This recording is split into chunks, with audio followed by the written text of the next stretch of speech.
Hello and welcome to the Side Netting Podcast, the place we discuss all the latest games on in the world of football, play a couple of games, and almost definitely go off on a tangent or two. I'm Connor Burke, and I'm joined as always by my friend, my cousin, but most importantly, my co-host, Kieran Burke. Kieran, how are we getting on? All the better for hearing your beautiful voice on this stop it. Tuesday evening. Oh, you're far too kind. I'm too kind. Yeah, But yeah, all good. Can't complain too much, although I'll try my best over the course of the next hour. But cracking stuff. As I said, we are recording on Tuesday afternoons. That is before the Champions League games have taken place this week. That is before the bonus games for the Premier League games have taken place. There'll be no conversation on that. It'll be the upcoming weekend of Premier League and all of that kind of stuff. So if you wonder, we're not talking about Brentford's great win against Man City and Luton's humbling of Liverpool at Anfield. That will be why. Existence. I love it. But what we can discuss, Kears, is something that we did mention a little bit last week, and that's Mbappe.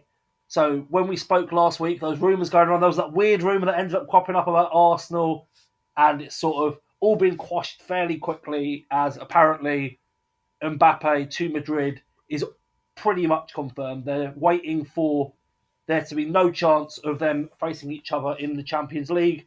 And once that's the case, the announcement will be made official for Mbappe to Madrid.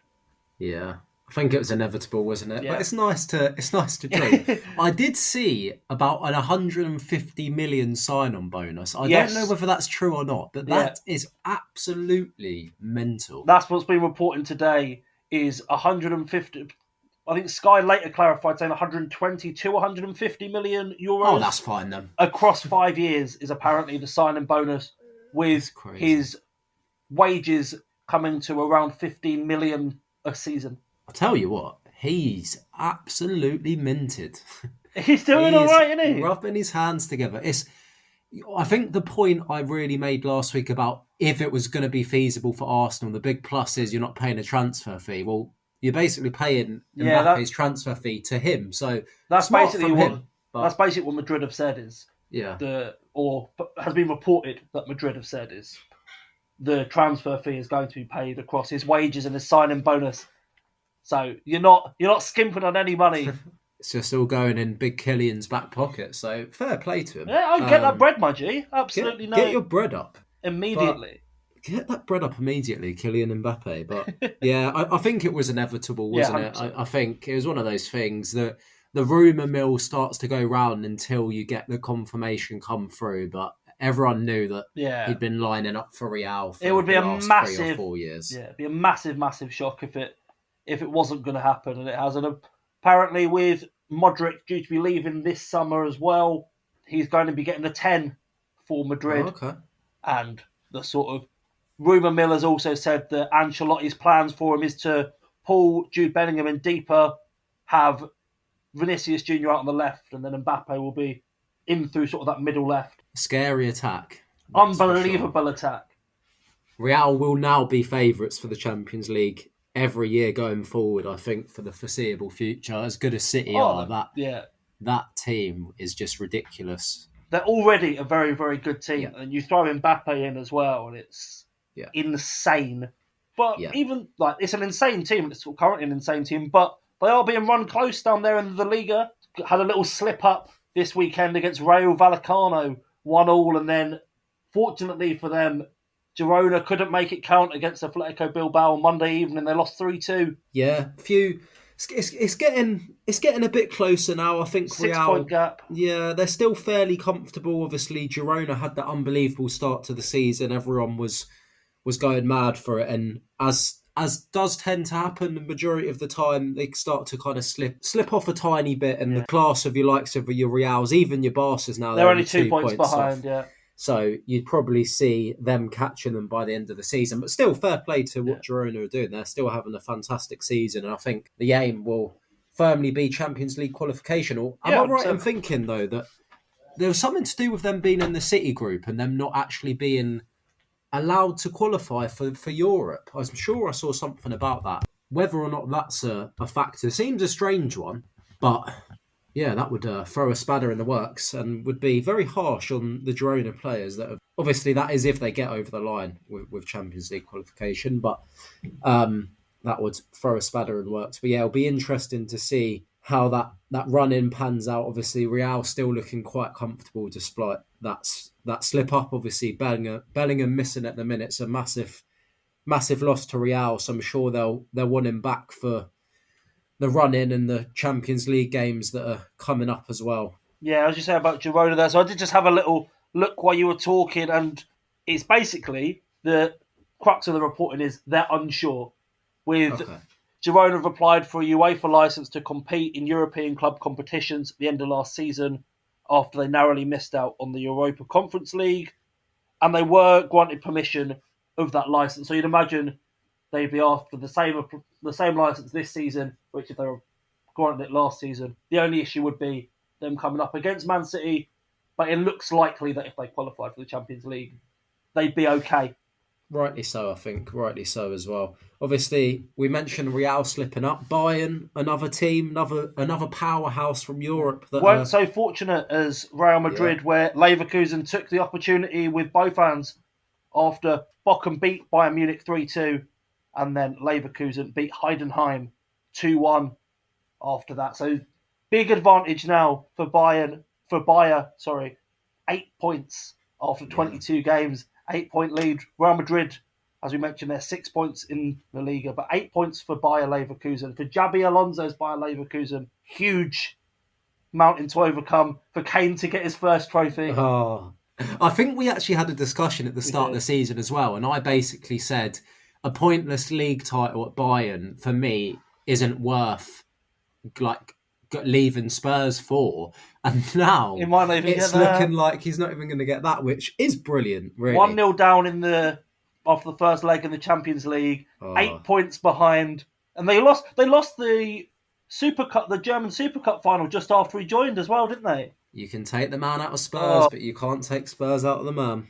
Honestly, it's built into him, like weapons grade Spursiness coursing through his veins. In all seriousness, though, I saw Tuchel come out and say, basically blame him for the loss, because I don't know if you saw, but when they had a couple of unbelievable chances throughout the game, even when they were 3-2 down, he also got the goal to make it 3-2, and he had a couple of cracking chances to equalise. Yeah, I think fair enough, but it's a bit ridiculous, really. I think he's broke numerous records in terms of fastest player to score X amount of goals in the Bundesliga.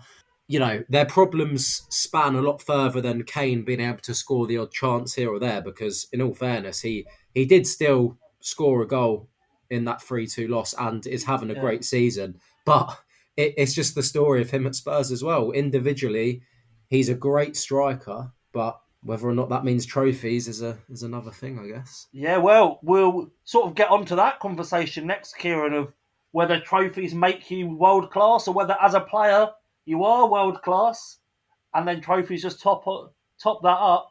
We say that phrase world class a couple of times there.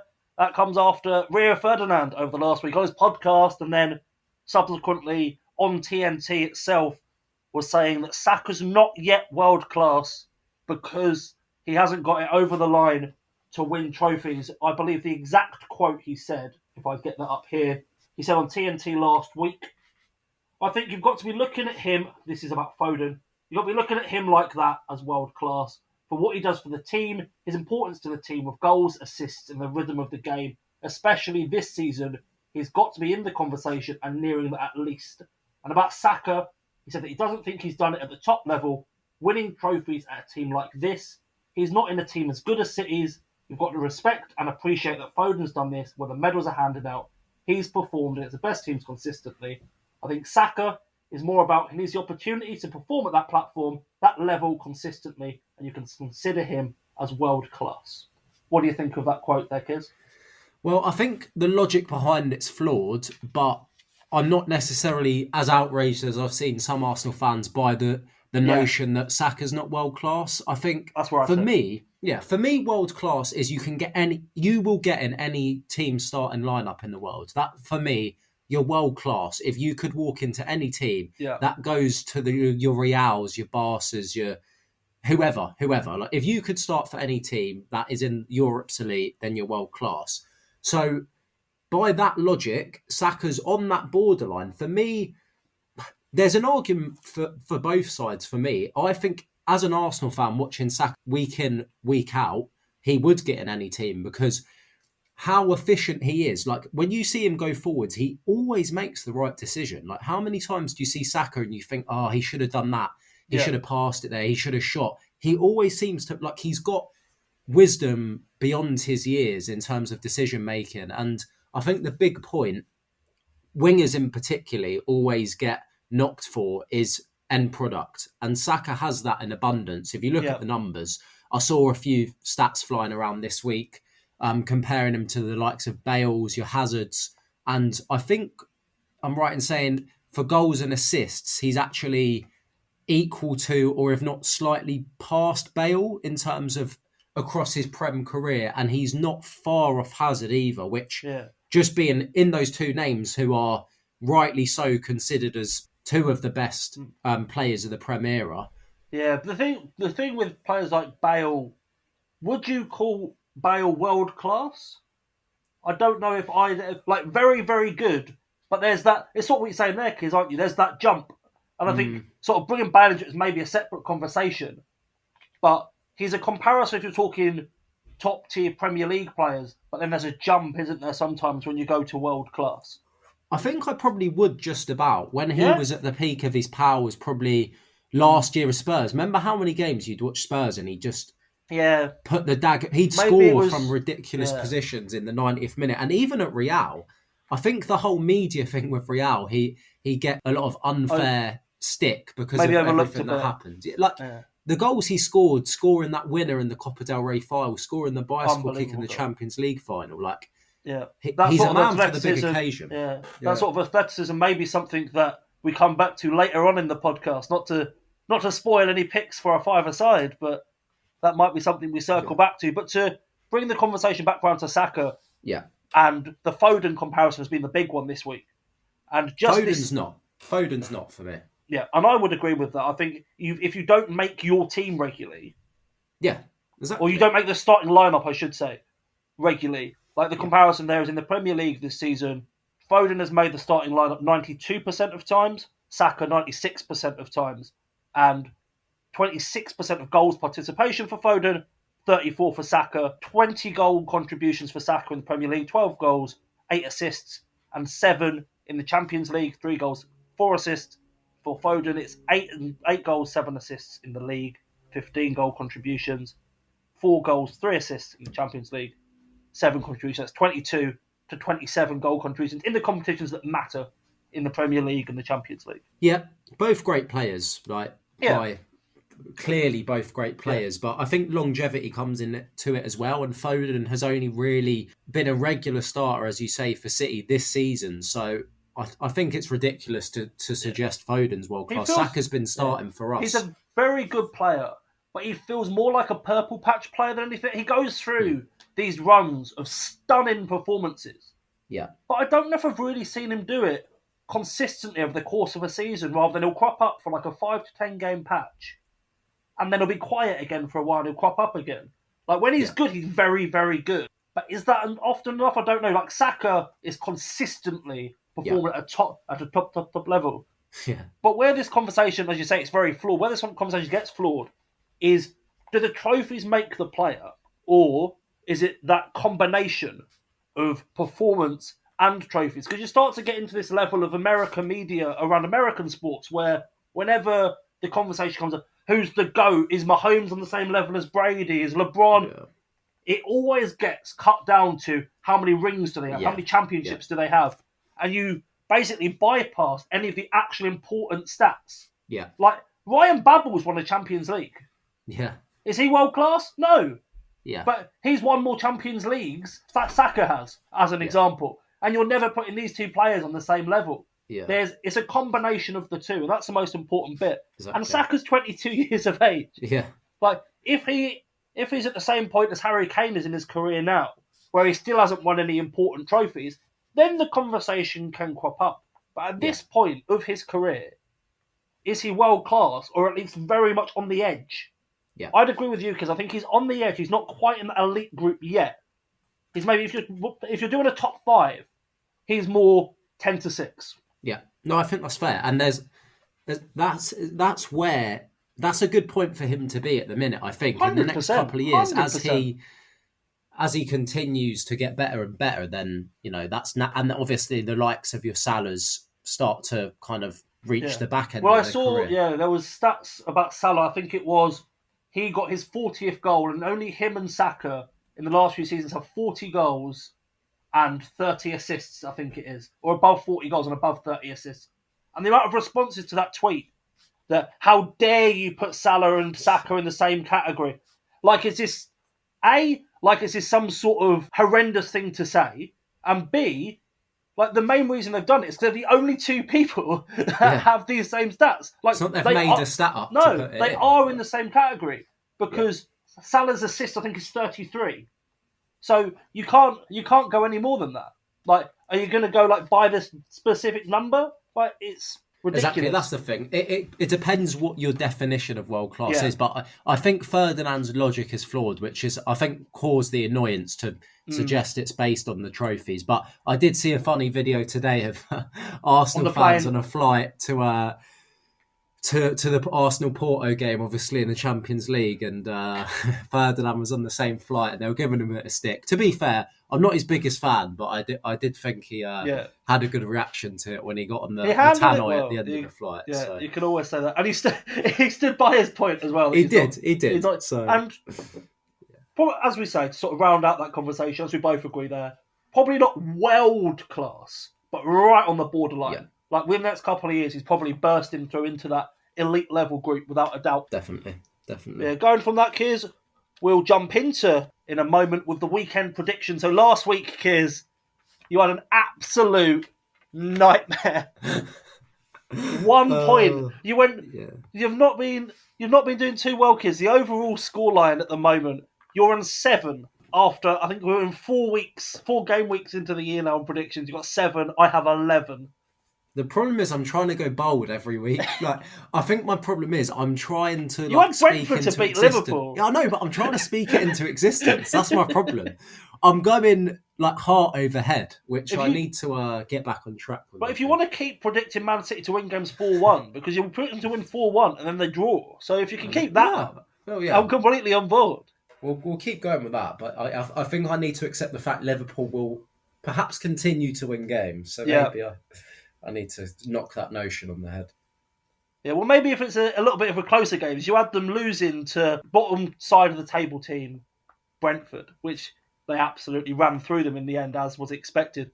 As we mentioned before, though, kids, we do say this before the midweek games, and maybe they've surprised us against Man City. I doubt it, but maybe they have. We are in the past. But the first game we've got on the weekend, we have Aston Villa against Nottingham Forest. Yeah, I think there's goals in this one.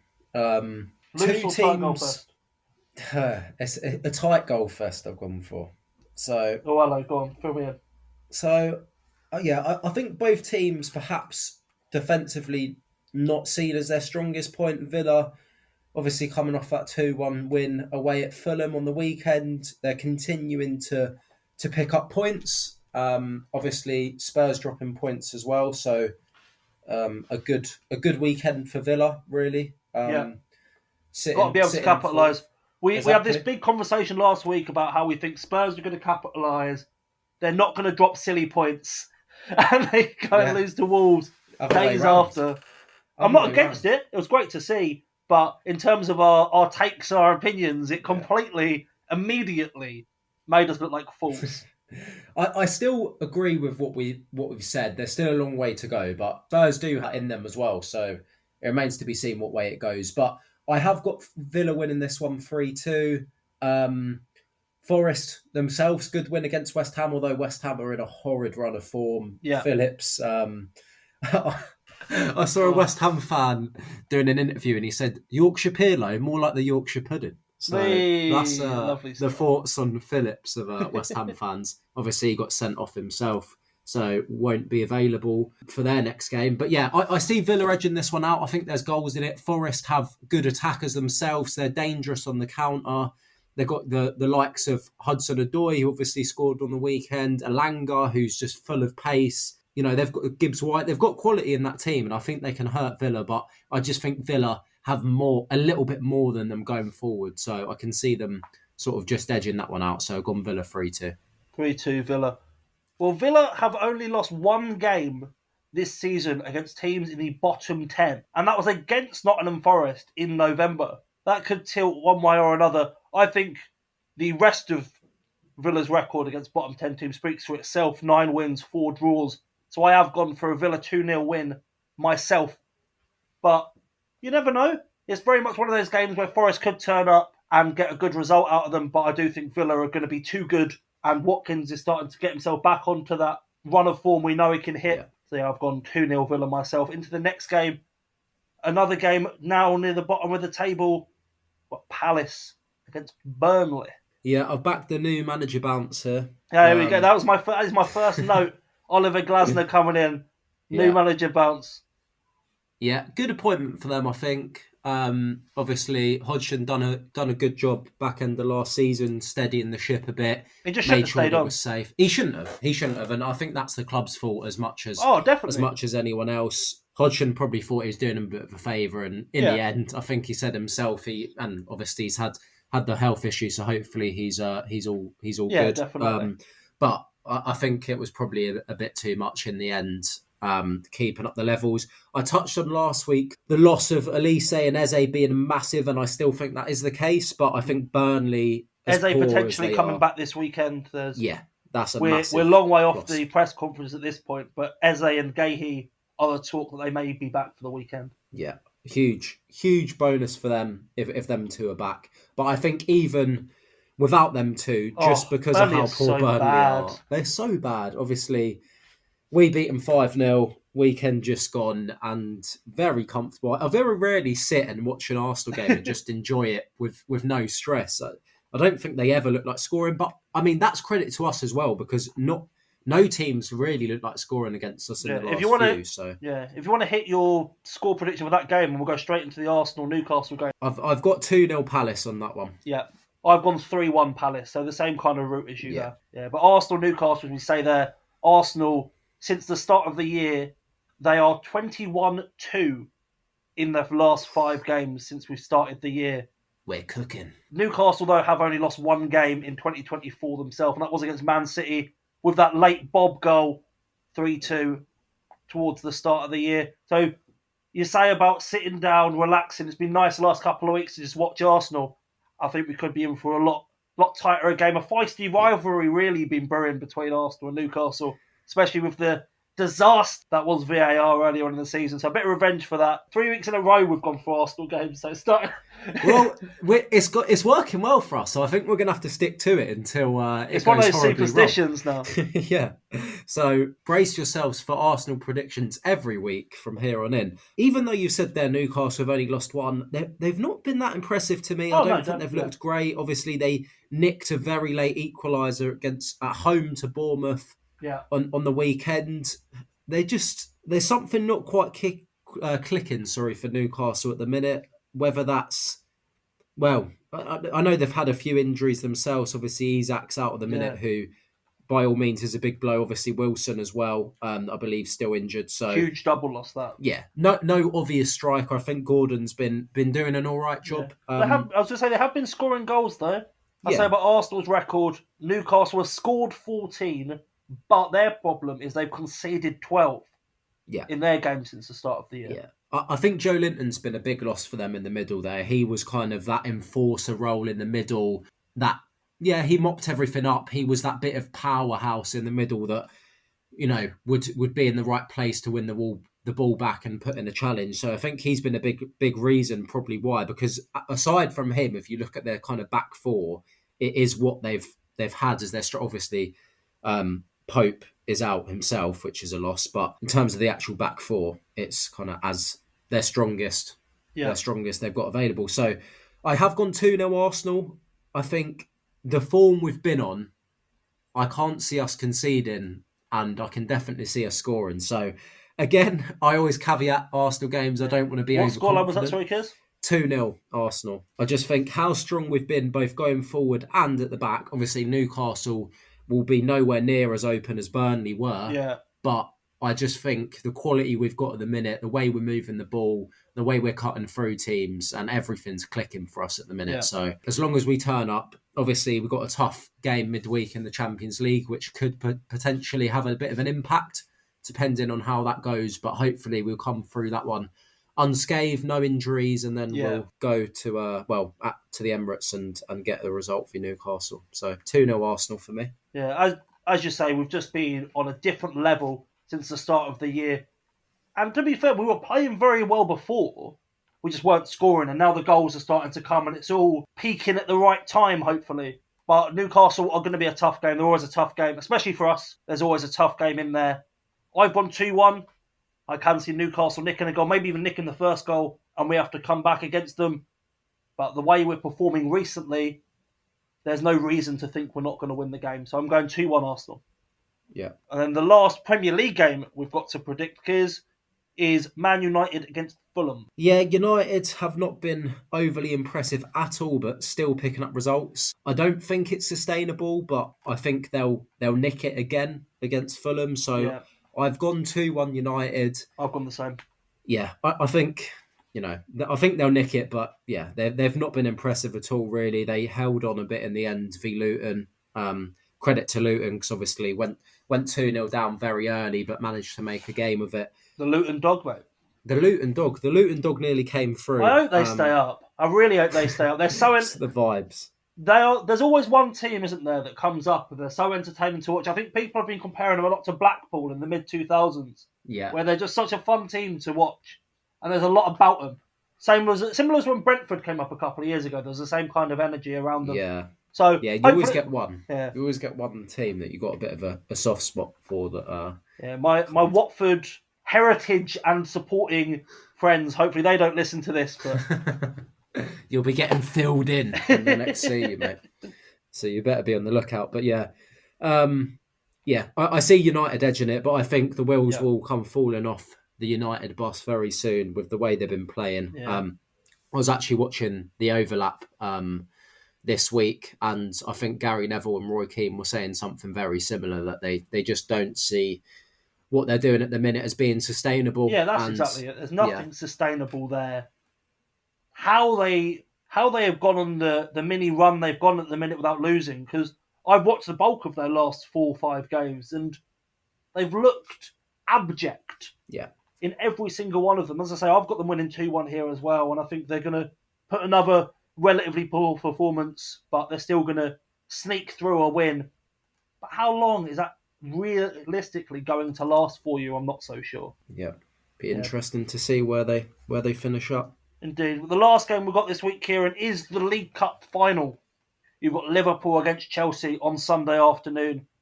Where do you see this one going? Obviously, it's very easy to say Liverpool, but it's a one-off game. So what you got?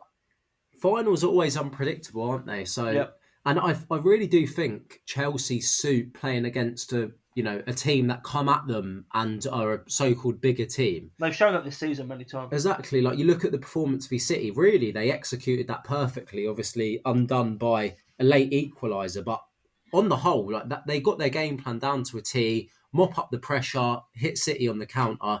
And, that works for them. I think when they're expected to come out against a team that like to maybe go in a low block and try and defend against them, they lack that creativity to pick them apart. But, when the game's a bit more open, it seems to suit them. Saying that, I've gone 1-1, and I think we said we're going to predict the method of victory as well. Yeah. So I've got Liverpool winning on pens. No way. I've got exactly the same. Have you? There you go. Yeah. Must have seen my notes. But well, we're talking about how poor you've been recently, and you've gone for the same result, and in that case, the same exact setup as me this week. So you're not messing around now. You're just following my lead. Go safe. Go safer. Get a few points on the doors. Yeah, for my prediction, there's a few stats behind it. Since the Bayern final in 2012, Chelsea have been in 3 final penalty shootouts, and they've lost each of them. In their last 8 domestic finals, so FA Cup or League Cup, they've lost 6 of them, only won 2 of them. They are 2 out of 2 in Europe in that time, but domestically they have won 2 out of 8. Whereas Liverpool have only played 3 domestic finals, they won 2 of them. The one they did lose was on penalties, but they also have one win on penalties in that time against Chelsea the last time they faced him in the League Cup a couple of years ago, 2022. I think that one was where it was 11-10 on penalties to Liverpool in that final. So I've got Liverpool on pens as well. I think it's going to be a very tight, very tough game. And yeah, I can see it going all the way with Liverpool winning on pens for the only trophy they're going to win this season. The game where Kepa refused to come off, that was the Carabao Cup final, that was an absolute classic. That was a Carabao Cup final. It's usually a good little vibes game. So, be interesting to see. I think they lost that game on pens, didn't they? I believe they did, because Kepa refused to come off, beautiful. and then I don't think he saved a penalty. So, a classic. Unfortunate. Yeah. So like always, Kears, we'll check back in next week of the results and how we got on. But up next, in the second half, we have another five-a-side. And this week, to celebrate the return of the Six Nations after a week off, we've got the five-a-side of football players that can transfer over to rugby. So after a week off, the Six Nations is back for week 3 this weekend, with Ireland facing Wales, Scotland facing England, and Italy facing France. So to have a little celebration of that, we have a five-a-side topic of 5 players who were known for football. If they made the move to rugby, who would they be? So I do realise now, Kieran, I think we've discussed before, Premier League only players, but 2 of my players never played in the Premier League. So it's going to be any football players instead. We can make the exception just for you. Just for you. For who those 2 players are, I'm sure you'll allow it. How did you find putting this team together? Was it like natural vibing with players, or did you have to have a little bit of think about who was to go where? Have you thought about positions, or is it just playing rugby? Where have you gone with it? I had to have a good think, to be honest, because I kind of broke it down. Obviously, we said about just selecting from the Six Nations in the Six Nations. Yeah. So I had to have a think around that, because obviously initial thoughts, rugby, you think big players, big, strong. But then I tried to go down a slightly different route for a couple of others. So I tried to start off thinking about players I could think of from that nation, and then who logically might play. So I've not gone exact positions, but roughly, what would their role be in that squad? Yeah. So, how many have you gone with the classic big? But I've got one big bulky person in my team.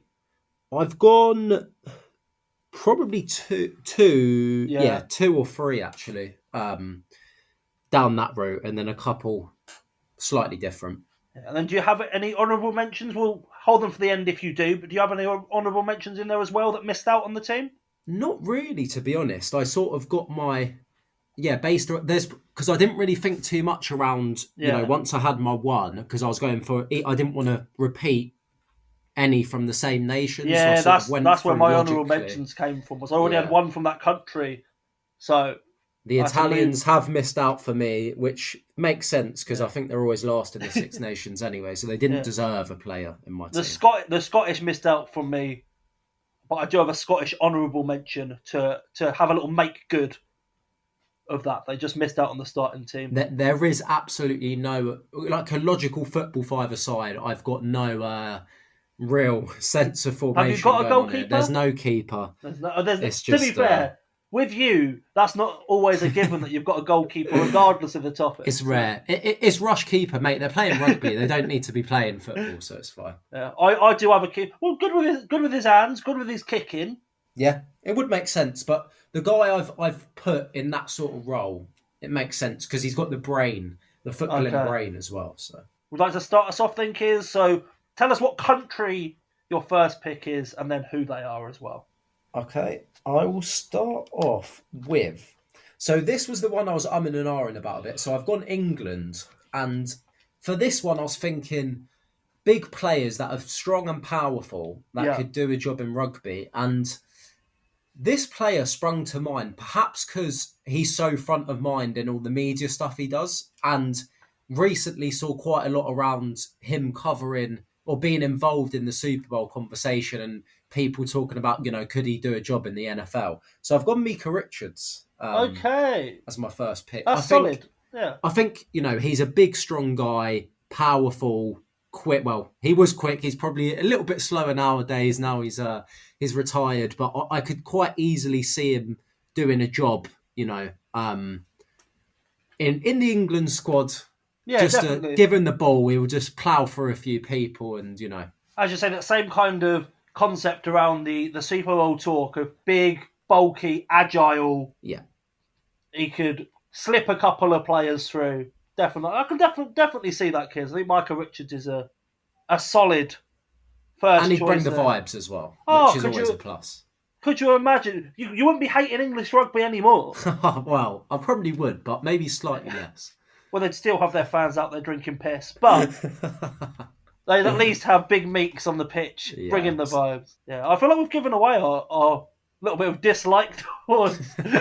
We're able to keep it hidden on a football podcast. Well, if anyone's unaware, I fucking hate English rugby. And it will be coming out in a couple of weeks' time. Oh, the Irish heritage is a very handy thing when you don't want to support the annoying arrogance that is English rugby. You can have dual heritage for the football and then solo when it's all about koi big when it comes to the rugby, mate.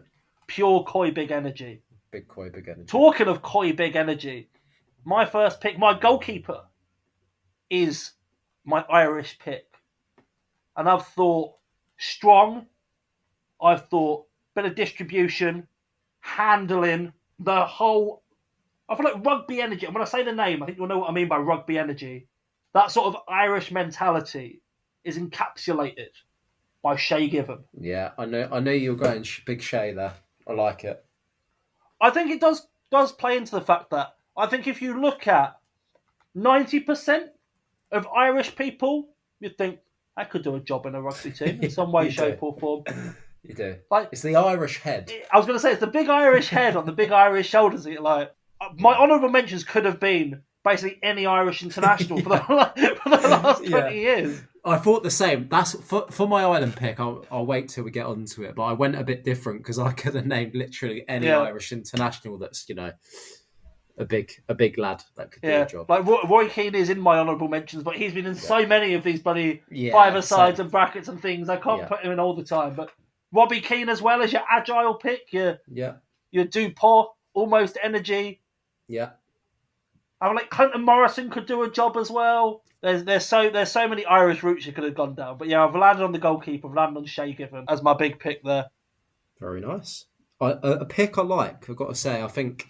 Yeah, Big Shay. I could definitely see him doing a job. Little chip over the defence and running onto it. I don't know how quick he is, but just by being a big lad, I think he'd pull through. Yeah, I don't necessarily think he's going to be running by players, but he's going to be putting himself in and amongst it. He's definitely going to be top of the line out, like 100%. Shay will do a big job if he's called upon.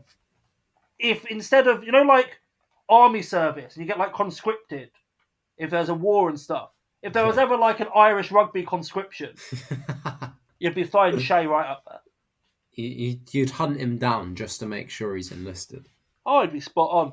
But we'll leave Shay to one side for now, kids. We'll go on to your second choice. What you got for me? Well, I'll stick with the Irish theme. As you touched on, I think there's probably quite a lot of Irish players you could pick that could probably do a job. But I decided to go slightly different in my logic. And this man is purely in it for the lineouts. So I've gone Rory Delap. And he only made 11 appearances for the Republic of Ireland. But I think having Rory Delap on a line-out, you could start your line-out on the other side of the pitch and he'd find you. Just have your winger sit on the other touchline. You have the decoy of the line-out, and then he just fucking slings one to the winger on the other end of the pitch, and he's through. Yeah, that's a great idea. But as an opposition, when you've seen that once or twice, you're going to be setting a couple of players up then further back, and you'll be keep them guessing. Then you do a little short one, and you pop and run in. It's the unknown. It's the unknown. When you've got that in your arsenal. You say that, but teams knew Rory Delap was doing that on a football pitch, and they still couldn't stop it. He is inevitable. Call him Thanos, because he is inevitable. So, yeah, slightly different logic for I like that one, it, though. But I thought you need a man on a line out, and Rory Delap is that man. Yeah. I was just say, I don't reckon he'd be the best in the actual game, But he could drop into the background a little bit. I don't It's a think bit like special teams in the NFL. You just bring him on for a little play, and that's it. Yeah, he wouldn't be like a game changer, but I don't think he'd be out of shape too much when it comes to being in there. He'd just sort of drop into the middle. And to be fair, you say about just for the line out, imagine a little switch ball from him. Yeah. Sees a player down the wing, he's in the middle, pop a little one over the top there. Little diag to the other winger. Oh, when you've got that in the Arsenal, you can drop it out at any occasion. Do you know what, Kiers? I've immediately come round. That is a good, solid choice. Thank you. Thank you very much.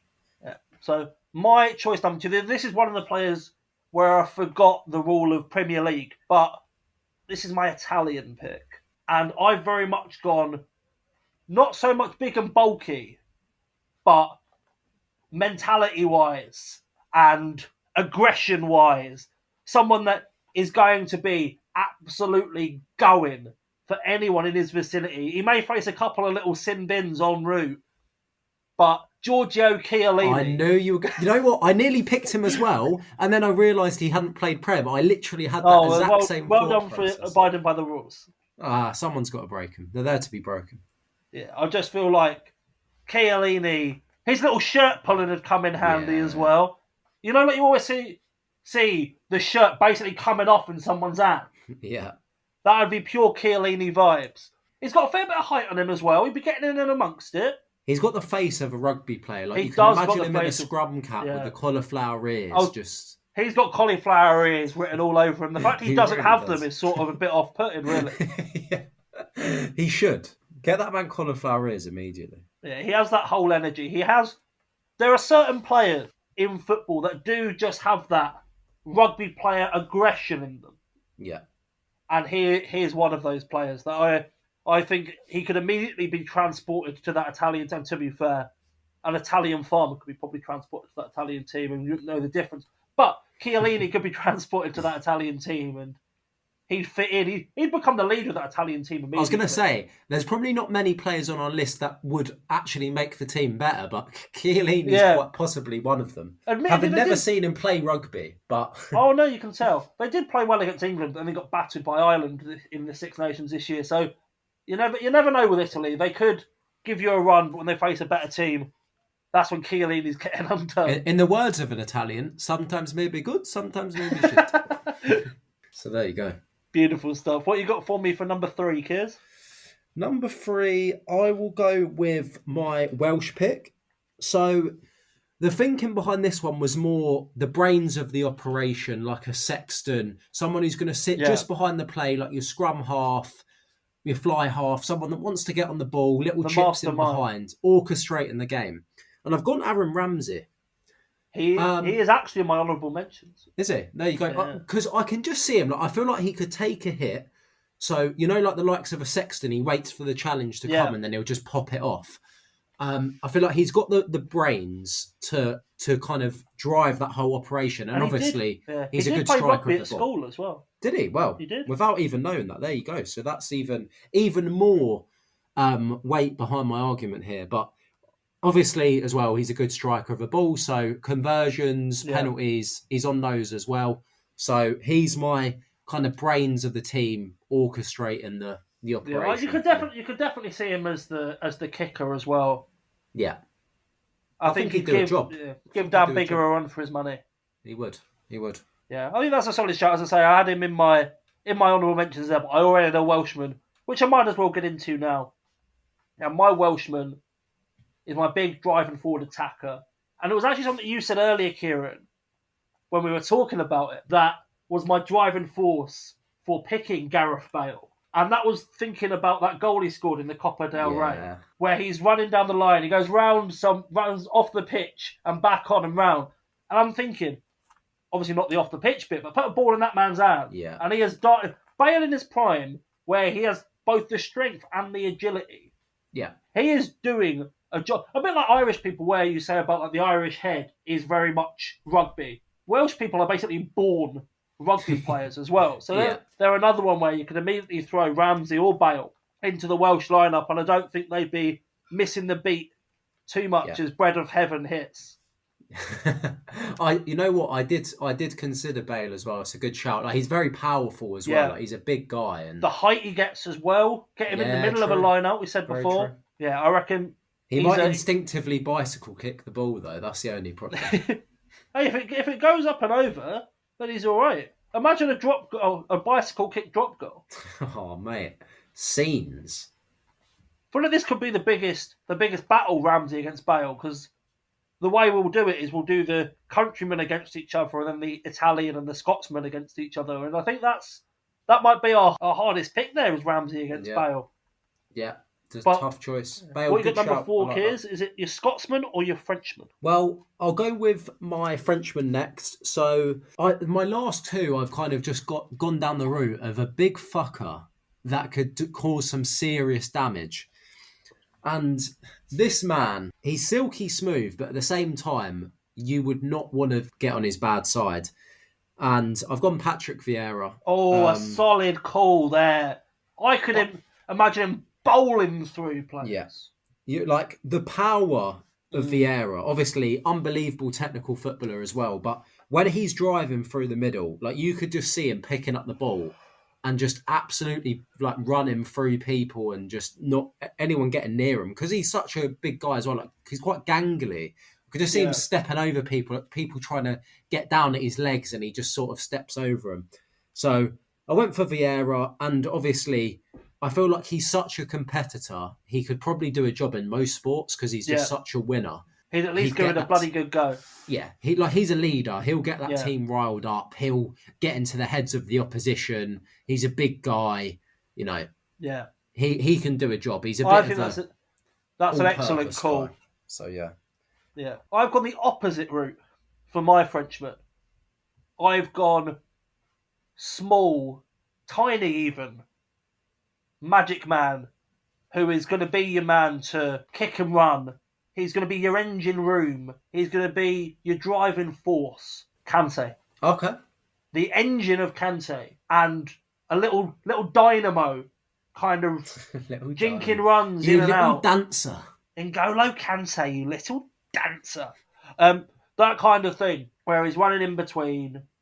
I can imagine him linking play in the middle. And I reckon he could take a couple of tackles as well. I reckon he could take a ball into a tackle. That's my one question mark, though. Do you think if he got hit, he's getting back up? 100%. Kante is resilient. He is resilient, but is he resilient against a 6'6", are you asking, man? Are you asking whether he could get murdered if he's the pick? And I can't say that he wouldn't. But I'm thinking if Vieira comes in on him. Well, Vieira's on his team. He's all right. Yeah, that's true. That's true. I see what you mean, though. I see what you mean. But yeah, you are right. He may die, but he's going to give it a bloody go. If he never gets hit, he'll be fine. But I think once he gets hit, he could be in big trouble. And he's a nice guy as well. I don't know if he has that rugged, like...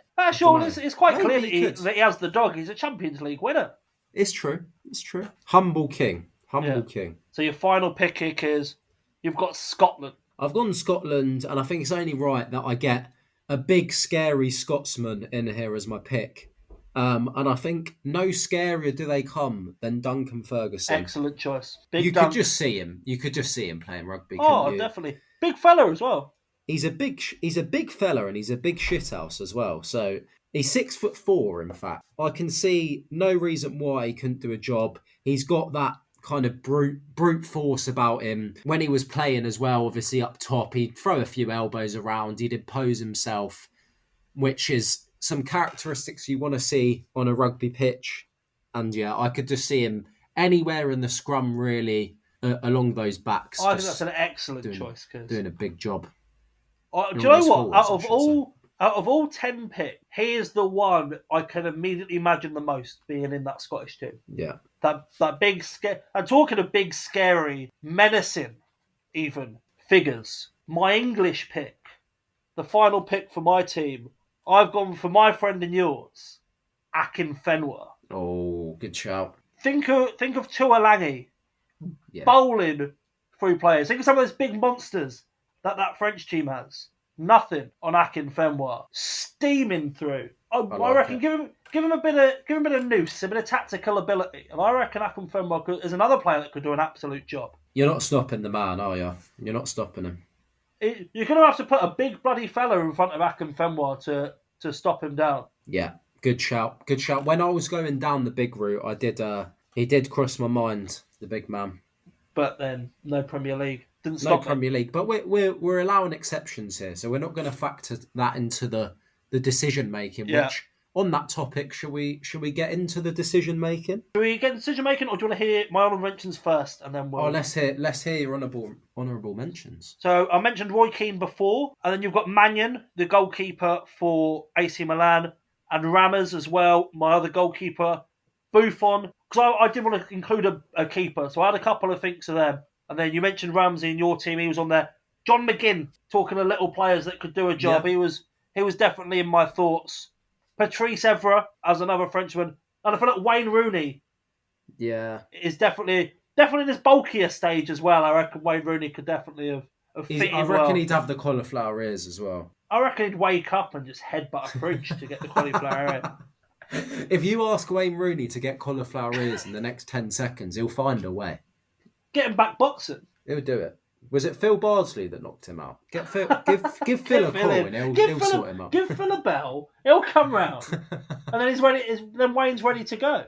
Get him sorted with some cauliflower ears, please, Phil. So now we'll pick the team, kids. So we'll go country versus country. So we'll start off with our two rogue countries, the country that we both did pick. So that's Chiellini for Italy, and that is Duncan Ferguson for Scotland. I think there's only one choice there. It's got to be Big Duncan. It's got to be Dunk. He's captain in that Scotland side as well, I think. Oh, definitely. He'd be so well respected. Yeah. 100%. He gets in. So then we'll go to Ireland, and I'm having Shay Given over Rory Delap. I think I'll agree with you on that. I think Shay Given, it makes a lot of sense. He's good with his hands. He's got the big Irish head on him. Yeah. He's got the big Irish shoulders. He's a big guy. I reckon he could take a hit, and he's and he's that experienced head as well. That's seen a lot. I do like the idea of a special teams with Rory Delap on it, but just to throw in, like if you're down by 6 in the last few minutes and you get a line out, you just stick Rory on. Next thing you know, your other winger's in down the other side. But I think in terms of practicality and a player that's actually gonna do a job, I think Shay Given's a very good shout. So I'm happy we go with Shay. Yeah. So next we'll go to England, and we've got Akinfenwa and Micah Richards. Here we go. Now into the difficult decisions. Battle of the Giants here. It's a tough one. I think in terms of pure size, obviously Akinfenwa takes it, but I feel like Micah gives you the agility. Yeah, like when he gets the ball, if he's breaking through, I feel like he gives you that edge that probably Akinfenwa doesn't. I feel like he's a bit more leggy. Like he'll break through that initial like wall of players, but then when he's trying to break out, he'll get the little tap tackle from behind or the legs wrapped up. Whereas Mika's probably gone stepping through, But it's a tough one. It depends what sort of player you're looking for. I think Micah gives you more the all round ability. So we'll go for Micah because English rugby needs some likability as well. So we need big meeks there to redeem them a bit. There we go. So next we'll go to France and Little Kante against Big Patrick. It's David v Goliath here. It really is. I don't think I can see past Kante. Just get. You know what? It would be great. As much as I like Kante, it'd be great to see. It'd be like throwing Cazorla in a rugby game. But I feel like he'd be great until he gets mullered, and then he's out for at least a few months. Yeah, poor little. I can understand that. He'd get squashed by some of these bigger folks as well. Like you can just picture Vieira with a rugby jersey on and the vapor rub on his chest. Like it just makes sense. Helps him slip off people as well with the old vapor rub. You can just see him in that lineup singing the French national anthem. Tune, by the way. He wouldn't look out of place. It's the French one, the Italian one, I'd say the Brazilian one. They're probably my top 3 national anthems. Just absolute bangers. You better go change nationality so you can sing along in full confidence. What would you say, Kiz? What's your top 3 national anthems while we're here? Oh, well, definitely not the English one. That's all I know. Really? I do like the Really? Irish rugby one. Yeah. I've got to be honest. I'm a big fan. Oh, what? Definitely not the American one. I'm not a fan. I've got to be honest. No. They have When I was like watching 10. the Super Bowl, I know that's part of the problem. It's like a mini gig. Make your mind up. Make your bloody mind up, people. You might have to come back to me on that. Well, we'll give you a bit of time to think, Kiz. Why? Is the French one that sounds a bit like a circus song? Yes, that's the badger. Oh, I do like that one as well, but I feel like I've got to go a bit more unique. Dun dun dun dun dun dun dun dun. It gives big circus vibes, and you got the Italian one's big, sir. Maybe I just like circus songs. Maybe you do. Get yourself to the circus, girl. Oh, hello! What a plan! Get me as the ringmaster immediately. So we'll give you a think there, Kiz. What you think about your last national anthem, while we decide Bale versus Ramsey, the biggest decision. It's tough. It's tough. Who have we got? Anyone sort of controlling things? I guess Given could potentially do that. Yeah. Maybe I'm just saying it because he looks a little bit like Sexton, and I think he's got a few grey hairs. So that's where I'm leading. I don't know. I'm going the energy of Bale. I think Bale adds that little extra something to this team. And he's a big guy as well. I feel like he could take a hit. Although he probably wouldn't turn up to training. I feel like he'd just be playing. No, because it's for Wales. Oh yeah, Wales, Golf, Madrid in that order. So he's all right. We'll stick rugby in there just behind Wales and domestically they're going to still be playing football, but it's only international. Just getting the call up. Well, in that case, we will we'll go with it. Bale, I'm happy. I'm happy we stick Bale in there. Fantastic. We've got that little out option with Bale on the wing there. So I like it. The rugby team we've got Shay Given, Micah Richards, Duncan Ferguson, Patrick Vieira, Gareth Bale. You wouldn't want to come up against them in the cages, would you? Christ. You wouldn't. I think you would turn around and go home at that point. Imagine a midfield duo of Duncan Ferguson and Patrick Vieira. And then behind him you've got Micah Richards' big happy face. That is... That's scary. And then Bale going at you. Oh my God. We got a decent little team together here. That's a terrifying team right there. I think we've done well there, kids. But before we round up for the episode, everyone's wondering, what is one of your favourite national anthems? What else is on the list? I'm just having a think. I think Australia have a decent little one. They do have a solid little number. I've heard that in person a couple of times. I think I'll go Australia. I think that's my my selection. I think they've got a solid little number there, and obviously you'll be a fan as an Aussie boy yourself. Well, an ex-Aussie boy at this point, but an Aussie boy nonetheless. We always like to have a little song as the outro, kids. I think we just go for the Australian national anthem this week. Well, I'm happy.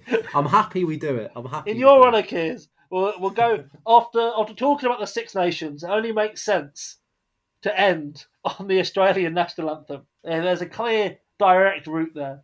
So that's for you all to enjoy. But before that, let's round off. Kiz, thank you very much for joining me. Pleasure as always. Everyone else, thank you very much for listening. This has been the #1 podcast of rugby players and people who can only count to 3, the Side Netting podcast. Thank you very much for listening, everyone. Have a good one. Goodbye.